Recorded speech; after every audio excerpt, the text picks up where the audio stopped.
All right, welcome to part 6 of my Don't Quit Piano series. This is the 6th video in an ongoing instructional series that I will be uploading to this platform every Monday and Thursday.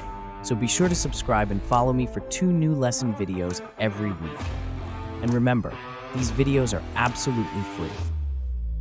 Okay, today I will be adding a single note at the beginning of the 2-measure melody that you learned in the last video. These single notes will be the first of a 3-step process in learning the complete 3-note C major chord and the 3-note G major chord. Each new video will add a new note to each of these chords.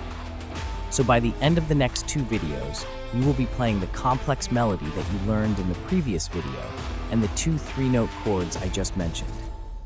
So if you're ready, here's piano assignment number 2.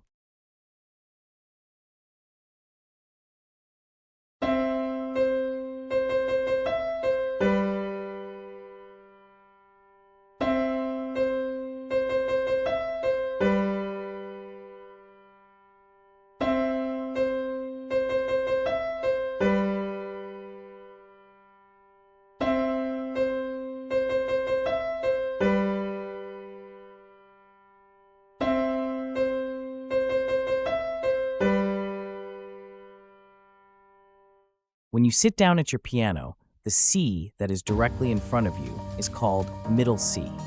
This is the first note that you will be playing with the second finger of your left hand. This is indicated by the number 2 above the music note. I have illustrated middle C on the keyboard diagram on your screen.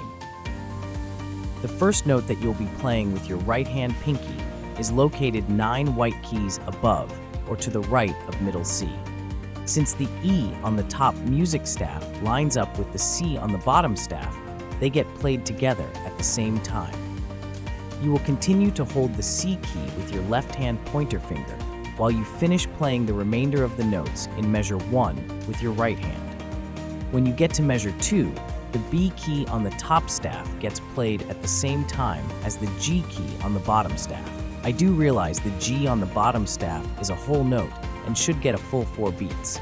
But for now, you can hold the B and G for 2 beats and then let go. We'll do more with measure 2 in future tutorials as we add more measures to this song. So go back to the 57-second mark of this video and re-listen to piano assignment number 2. And when you're ready, go to your piano and start practicing this new material. Remember, you're jumping ahead roughly 4 years in your piano training. But to do this, you have to be willing to master a little bit at a time. If you give yourself a chance, you'll be playing full 3-note chords with your left hand and complex melodies with your right hand in a matter of weeks. And just imagine where you'll be in 90 days from now if you give my method a serious try.